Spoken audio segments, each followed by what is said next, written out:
في الفيديو بتاع النهارده هنقول لك تجربتي الكامله مع اكتر موبايل متكامل في الفئه المتوسطه، والموبايل ده هو البوكو اف 4. وعلى قد ما الموبايل ده جامد في حاجات كتيره جدا، فللاسف هو زعلني منه في شويه حاجات كده هقول لك عليها في اخر الفيديو. المهم برضو ان احنا هنتكلم عن كل حاجه تخص الموبايل ده في الفيديو بتاع النهارده، من ناحيه التصميم، الاداء، كاميرات، الشاشه، البطاريه، وكل حاجه. وفي اخر الفيديو اقول لك سعر الموبايل ده كام ورايي الشخصي، تشتري البوكو اف 4 ولا لا. بس قبل ما نبدا بقى، لو انت اول مره تشوفني على اليوتيوب فانزل دلوقتي حالا اعمل سبسكرايب. قول لي سبب واحد تحت في الكومنتات ان انت ما تعملش سبسكرايب للقناه. انزل دلوقتي حالا اعمل سبسكرايب وروح على كده بلايك كومنت جميل زيك، ويلا بينا نبدا على طول.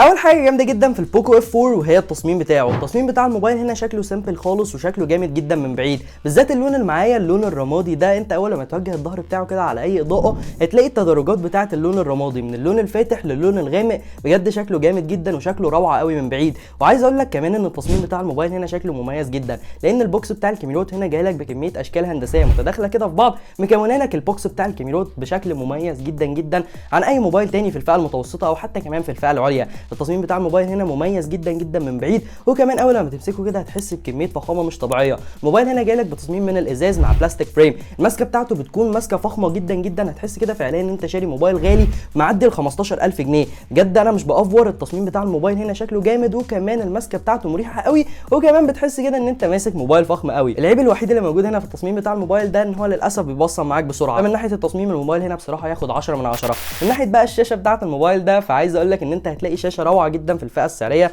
بتاعه الموبايل ده. الشاشه هنا هي شاشه اموليد 6.67 انش دقتها فول اتش دي بلس، وجايب تصميم الهول بانش، وهو فعليا هول بانش عباره عن دوت ديسبلاي. هم ما كتبوش لما كتبوا هنا على المواصفات بتاعه الموبايل ده ان الشاشه جايه بدوت ديسبلاي. الهول بانش هنا يعتبر نقطه كده بسيطه في الشاشه، لو انت بتتفرج على اي فيديو او فيلم مش هتحس اطلاقا ان الموبايل هنا جاي لك بهول بانش. بجد هنا انت هتستمتع استمتاع رهيب جدا وانت بتتفرج على اي فيديو او فيلم على الشاشه بتاعه الموبايل هنا، لان الشاشه هنا هتلاقي الوانها ممتعه جدا. زوايا الرؤيه هنا على الشاشه بتاعه الموبايل ده كانت زوايا رؤيه مميزه جدا في الفئه المتوسطه بتاعه الموبايل ده. وكمان عايز اقول لك ان السطوع بتاع الشاشه بتاعه الموبايل هنا تحت اشعه الشمس كان سطوع جبار في الفئه المتوسطه. اول مره امسك موبايل السطوع بتاعه تحت اشعه الشمس يكون بالجمال ده. الشاشه كانت بيكون متسلط عليها كده ضوء الشمس، وكانت بتكون رهيبه جدا بصراحه، بقدر اشوف المحتوى بكل سهوله وبكل بساطه. فاوفر اول الشاشه هنا من ناحيه الفرجه على الفيديوز او افلام او حتى كمان انك تستخدمها تحت اشعه الشمس، بجد الشاشه هنا جباره جدا. اما بقى لو انت بتحب تسكرول على فيسبوك او انستجرام كتير، فعايز اقول لك ان الشاشه هنا جايه بريفرش ريت 120 هرتز، فانت هنا تسكرول على فيسبوك وانستجرام بكل سرعه وسلاسه.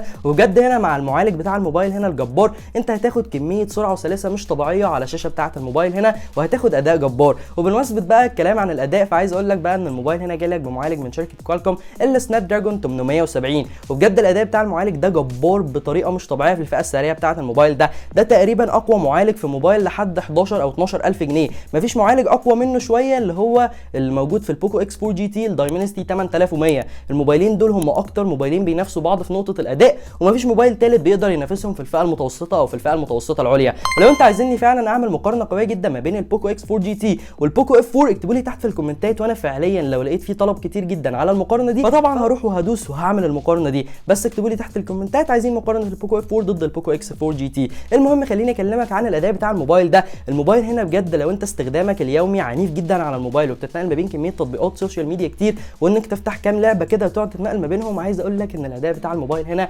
مميز جدا جدا في الفئه السعريه بتاعه الموبايل ده. الاداء بتاعه عباره عن طياره، الموبايل هنا بيصحى الصبح كده بيفتح كل التطبيقات ويقدر يتنقل ما بينهم بسرعه وسلاسه. وكمان عايز اقول لك ان انت لو ما شفتش فيديو تجربه الالعاب على البوكو اف 4 فانت فايتك كتير جدا. الفيديو بتاع الالعاب بتاع الموبايل ده جربنا فيه لعبه ببجي وكول اوف ديوتي وفري فاير، كانت الالعاب كلها بتشتغل على اعلى اعدادات وجرافيكس من غير ضبط الفريمات ولا اي لاج.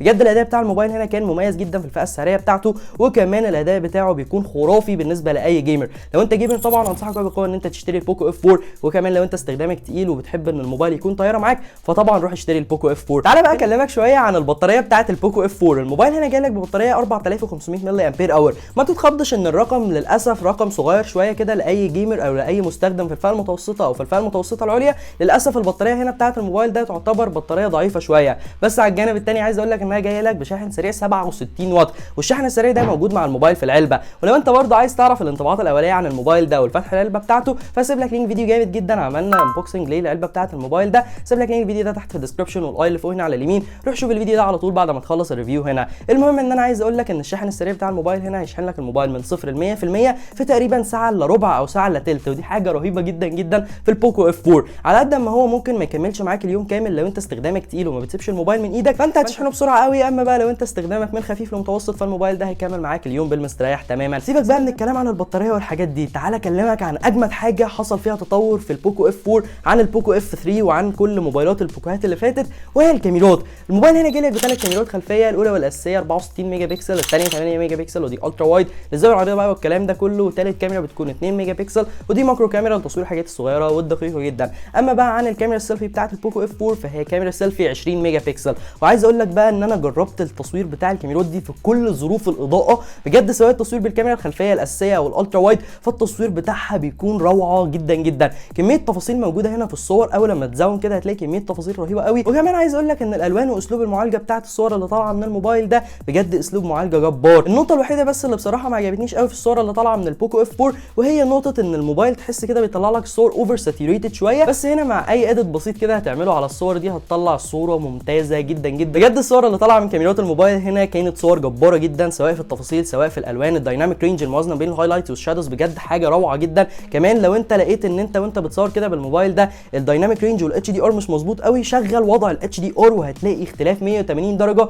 في الصور اللي بتطلع من الموبايل ده. وكمان البورتريه هنا بالكاميرا بتاعه الموبايل ده كان بورتريه عظيم جدا، بيعزل كده كويس الاطراف، تحس كده ان هو تصوير بورتريه سينمائي شويه مش تصوير كاميرات موبايل خالص فئه متوسطه. المهم بقى خليني اكلمك شويه عن الكاميرا السيلفي بتاعه الموبايل ده. الموبايل هنا جايلك بكاميرا سيلفي 20 ميجا بكسل وبتطلع لك كميه الوان رهيبه جدا، السكين تونز هنا بيكون مظبوط، ودي عكس عاده شركه شاومي خالص وعكس عاده شركه بوكو انها بتطلع لك الوان ممتازه في الكاميرا السيلفي. الالوان بتاعه الموبايل هنا مطلعه من الكاميرا السيلفي بجد صور رهيبه جدا. الصوره اللي ظاهره قدامك دلوقتي انا كنت في ايفنت مع التيك توكرز كلهم واتصورت معاهم كلهم، وبجد الناس اول لما كنت بمسك الموبايل قدامهم واخلص كده تصوير بالكاميرا السيلفي بتاعته او حتى كمان بالكاميرا الخلفيه كانوا بينبهروا انبهار مش طبيعي بالتصوير بتاع الموبايل هنا. وعايز اقول لك ان تصوير الفيديوهات هنا في البوكو اف 4 بيكون مميز جدا، لانك هتصور فيديوهات لحد 4K 60 FPS والفيديوهات بتطلع شكلها روعه قوي والالوان فيها بتكون ممتازه. وبرده عندي نفس التعليق برده السلبي شويه في النقطه بتاعه الكاميرات الخلفيه، ان للاسف الصور والفيديوهات اللي بتطلع من الكاميرا بتاعه البوكو اف 4 بتكون اوفر ساتوريتد شويه والكونتراست فيها زياده سيكه،